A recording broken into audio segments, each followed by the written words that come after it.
जैसे ही हम इस विंडो के ऊपर क्लिक करेंगे तो ये इमेज हमारी सेव हो जाएगी। जैसे आप नीचे उसमें देख पाएंगे कि हमारी इमेज कैप्चर होकर सेव हो चुकी है और एक हमारी एक्सेल फाइल भी अपडेट हो चुकी है। अब मैंने सेकंड ऑब्जेक्ट को कैमरे के सामने रखा है, जो कि एक हमारा पेन स्टैंड है। जैसे ही हम इस पर क्लिक करेंगे इसकी इमेज भी हमारी कैप्चर हो जाएगी और इमेज हमारी सेव हो जाएगी और साथ में ही हमारी जो एक्सेल सीट है वो भी अपडेट हो जाएगी। तो इसमें देखेंगे कि हमने ऑब्जेक्ट 1 और ऑब्जेक्ट 2 दो इमेज हैं हमारी। इस सीट के अंदर आप देख पाएंगे हमारा ऑब्जेक्ट 1 ऑब्जेक्ट 2 सामने उसके देख पाएंगे उसका हाइपरलिंक क्रिएट हो चुका है। जैसे ही हम इस हाइपरलिंक पर क्लिक करेंगे तो हमारी इमेज ओपन हो जाएगी। सो फ्रेंड्स, आज तक हमने ESP32S3 की जो सीरीज़ हमने स्टार्ट कर रखी है उसके अंदर हमने देखा था कि कैसे हमने ESP32S3 को वाईफाई से कनेक्ट किया और उसके बाद कैसे हमने उसका IP एड्रेस ऑब्टेन किया था।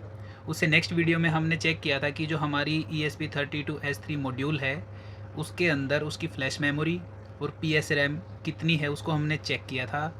लेकिन आज की वीडियो सबसे एक्साइटिंग होने वाली है क्योंकि आज हम हमारे 3 मेगापिक्सल कैमरा है उसका यूज़ करके एक हाई क्वालिटी इमेज को कैप्चर करेंगे और साथ में ही उस इमेज के साथ एक हम एक्सेल सीट जनरेट करेंगे जिसमें हमारा इमेज का हाइपरलिंक भी उस ऑब्जेक्ट के सामने सेव हो जाएगा, जिससे हम सिंगल क्लिक से हमारे ऑब्जेक्ट को एक्सेस कर पाएंगे। सबसे पहले हम देखेंगे हमारे आर्डिनो आईडी के प्रोग्राम कोड को कि कैसे हम उसको राइट करेंगे। उसके बाद हम देखेंगे हमारे प्रोसेसिंग IDE जो एक ऐप है उसके अंदर जो हमें प्रोग्राम लिखना है उसको, और उसके बाद हम इमेज को कैप्चर करेंगे और हमारे लैपटॉप के अंदर स्टोर करेंगे। तो चलिए वीडियो को शुरू करते हैं। सबसे पहले मैं आपको अपना हार्डवेयर सेटअप दिखा देता हूँ। मैंने ESP32S3 डिवाइस को USB के थ्रू हमारे लैपटॉप से कनेक्ट किया है और इसके ऊपर हमने हमारा OV3660 जो कैमरा मॉड्यूल है उसको अटैच किया है और इसका यूज़ करके हम इन ऑब्जेक्ट्स की फ़ोटो क्लिक करेंगे और हमारे लैपटॉप के अंदर सेव करेंगे, जैसे ब्लूटूथ स्पीकर, AC का remote, earbuds and 2 channel relay module. अब हम ओपन करेंगे हमारे आर्डिनो आईडी ऐप को। इसके अंदर हमने ये प्रोग्राम लिखा है। इस प्रोग्राम का लिंक आपको डिस्क्रिप्शन में मिल जाएगा, उसको आप सिंगल क्लिक से एक्सेस कर सकते हैं।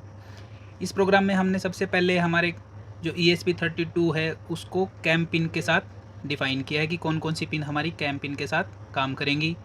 उसके बाद हमने बॉड रेट को रखा है 921600 और पिन को कॉन्फ़िगर किया है। ये वाला पोर्शन जो है आपको प्रोग्राम का ये वेरी इंपॉर्टेंट है, इसको समझना चाहिए। इसमें हमने क्लॉक फ्रीक्वेंसी को 10 मेगाहर्ट्ज़ रखा है। फ्रेम साइज़ को हमने QXGA रखा है जो कि एक 3 मेगापिक्सल इमेज के अकॉर्डिंग सही है। इमेज का फॉर्मेट हमने रखा है JPEG और क्वालिटी को रखा है 12। ये हम 0 से लेके 65 नंबर तक हमारी क्वालिटी होती है। जितनी 0 के आसपास होगी वो हाई क्वालिटी की रहेंगी और 65 के आसपास रहेंगी वो लो क्वालिटी की इमेज रहेंगी हमारी। नेक्स्ट इस प्रोग्राम के अंदर आप देखेंगे हमने की 1, 2, 3 और 4 को ऐसे यूटिलाइज़ किया है, जैसे हम की 1 प्रेस करेंगे तो हमारी इमेज की क्वालिटी जो होगी वो QVGA होगी, 2 प्रेस करेंगे तो VGA होगी, 3 प्रेस करेंगे तो SVGA होगी और 4 प्रेस करेंगे तो एक QXGA होगा जो एक 3 मेगापिक्सल इमेज के अकॉर्डिंग हाई क्वालिटी है। मैंने इन सेटिंग्स को मेरी डिवाइस के अकॉर्डिंग इनेबल कर दिया है।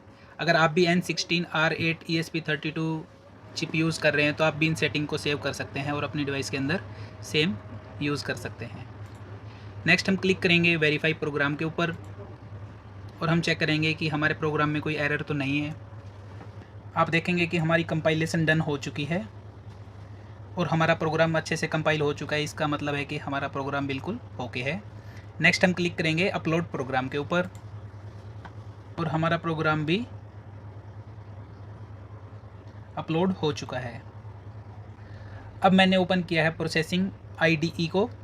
इसमें इस प्रोग्राम को आप पेस्ट करेंगे जिसका लिंक आपको डिस्क्रिप्शन में मिल जाएगा। और इस प्रोग्राम के अंदर आपको जो ध्यान में रखना है वो चीज़ें क्या है, जैसे ही आप इसको रन करवाएंगे आप इसमें देखेंगे कि आपके पास इधर लेफ़्ट साइड नीचे देखेंगे आप available serial ports com port 2, 3, 4, 5, तो उनके सामने नंबर लिखा हुआ है 0, 1, 2, 3। जैसे हमारी ESP32 कॉम 5 से कनेक्टेड है तो उसके सामने नंबर लिखा हुआ है 3। तो आपको इस प्रोग्राम के अंदर आपकी डिवाइस जिस कॉम पोर्ट से कनेक्ट है उसका सीरियल नंबर यहाँ से नोट कर लेना है। और इस प्रोग्राम के अंदर यहाँ पे आप देखेंगे वेरीफाई यूर पोर्ट इंडेक्स, आपके पोर्ट के इंडेक्स को आपको वेरीफाई करना है जिससे आपकी डिवाइस कनेक्टेड है। तो जैसे इसके अंदर मैंने 3 लिखा हुआ है, आप अपनी डिवाइस के अकॉर्डिंग इसको चेंज कर देंगे। नेक्स्ट इसमें आप देखेंगे कि हमने जो हमारी एक्सेल सीट इसके अंदर अपडेट होती है उसके अंदर क्या क्या हमने हेड्स लिए हुए हैं। जैसे ऑब्जेक्ट का सीक्वेंस क्या है, ऑब्जेक्ट 1 2 3 ऐसे एक सीक्वेंस चलेगी। टाइम स्टैम्प आएगा कि कितने बजे इमेज को कैप्चर किया गया है, उसका स्टेटस आएगा और उसके सामने एक उसका हाइपरलिंक क्रिएट हो जाएगा। और यहाँ पे आप देखेंगे हमने की 1 2 3 4 के साथ इमेज की क्वालिटी को अटैच किया है कि जैसे ही डिफरेंट की प्रेस करेंगे उसके अकॉर्डिंग ही हमारी इमेज की क्वालिटी चेंज हो जाएगी। इस पॉइंट को आपको बिल्कुल नोट करके रखना है।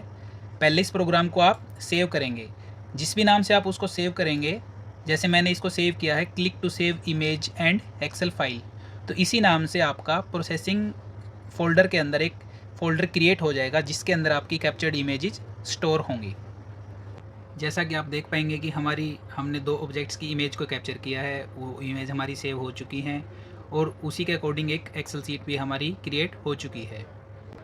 अब आते हैं हम सबसे इंटरेस्टिंग पार्ट पर। अब हम क्लिक करेंगे रन आइकन पर और एक विंडो ओपन होगी जिसमें हमें शो होगा एक ऑब्जेक्ट जो हमने हमारे कैमरा के सामने रखा हुआ है। जैसे आप देख पाएंगे इसमें हमने एक ब्लूटूथ स्पीकर कैमरे के सामने रखा हुआ है।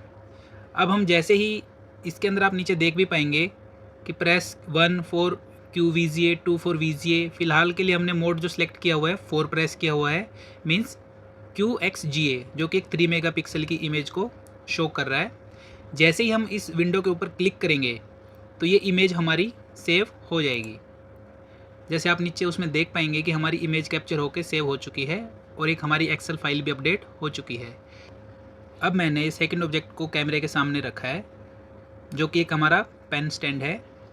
जैसे हम इस पर क्लिक करेंगे इसकी इमेज भी हमारी कैप्चर हो जाएगी और इमेज हमारी सेव हो जाएगी और साथ में ही हमारी जो एक्सेल सीट है वो भी अपडेट हो जाएगी। अब देखते हैं हम हमारी इमेज जो सेव हुई है वो कैसी दिखाई देंगी। हमें ओपन करना है click to save image and excel file, इस नाम से हमने हमारे प्रोग्राम को सेव किया था, तो सेम नाम से हमारा फ़ोल्डर क्रिएट हो जाएगा प्रोसेसिंग ऐप के अंदर। आप देखेंगे प्रोसेसिंग के अंदर हमारा click to save image and excel file के नाम से फ़ोल्डर क्रिएट हो चुका है। इस पर क्लिक करेंगे और कैप्चर्स में जाएंगे तो इसमें देखेंगे कि हमने ऑब्जेक्ट 1 और ऑब्जेक्ट 2 2 इमेज हैं हमारी। ये ऑब्जेक्ट 1 की इमेज हमने क्लिक करी थी और नेक्स्ट हमने ऑब्जेक्ट 2 की इमेज को क्लिक किया था। अब देखते हैं कि इसकी जो ऑटो अपडेटेड एक्सेल सीट जो हमारी क्रिएट हुई है उसको क्लिक करेंगे। इस सीट के अंदर आप देख पाएंगे हमारा ऑब्जेक्ट 1 ऑब्जेक्ट 2 और आज की डेट और इसकी टाइम स्टैम्प की कितने बजे हमने इस इमेज को कैप्चर किया है और सामने उसके देख पाएंगे उसका हाइपरलिंक क्रिएट हो चुका है। जैसे ही हम इस हाइपरलिंक पर क्लिक करेंगे तो हमारी इमेज ओपन हो जाएगी। जैसे हमारा ऑब्जेक्ट 1 की इमेज यही थी तो ये ओपन हो गई है। ऐसे ही अगर हम ऑब्जेक्ट 2 के सामने जो हाइपरलिंक क्रिएट हुआ है उस पर क्लिक करेंगे तो हमारे इमेज 2 जो ऑब्जेक्ट 2 है उसकी इमेज हमें दिखाई देगी। तो ये हमारी एक एक्सेल सीट भी अपडेट हो गई है जिसमें हमारे ऑब्जेक्ट 1 2 ऐसे ही हम मल्टीपल ऑब्जेक्ट्स की इमेज कैप्चर करेंगे, उसके साथ साथ ये एक्सेल सीट भी ऑटोमेटिक हमारी अपडेट हो जाएगी और उन्हीं ऑब्जेक्ट के सामने उनकी इमेज जो हमने कैप्चर करी थी उनका हाइपरलिंक भी क्रिएट हो जाएगा, जिससे हम सिंगल क्लिक करके उस इमेज को देख सकते हैं कि ऑब्जेक्ट 1 जो हमने कैप्चर किया था उसकी इमेज कौन सी है। आप देख पाएंगे कि इमेज की क्वालिटी 3 मेगापिक्सल के अकॉर्डिंग है और हम अल्फ़ाबेट्स को ईजिली रीड कर सकते हैं। अब आप सोच रहे होंगे कि इसके बाद इन इमेजेस का हम क्या करेंगे। यही कैप्चर्ड इमेजेस हमारे फ्यूचर के जो AI बेस्ड प्रोजेक्ट हैं उनका बेस बनेंगी। इसी सेटअप को हम यूज़ करके face detection, object recognition, smart attendance system, face tracking system, by axial face tracking system, ऐसे मल्टीपल AI बेस्ड प्रोजेक्ट हम बनाएंगे जिनके अंदर हम इसको यूज़ करेंगे। सो फ्रेंड्स, अगर आपको ये वीडियो अच्छी लगी हो तो वीडियो को लाइक करें और चैनल को सब्सक्राइब करें ताकि आपको AI विजन सीरीज़ की अपकमिंग वीडियोज़ का नोटिफिकेशन मिलता रहे। Thanks for watching, stay tuned for upcoming videos.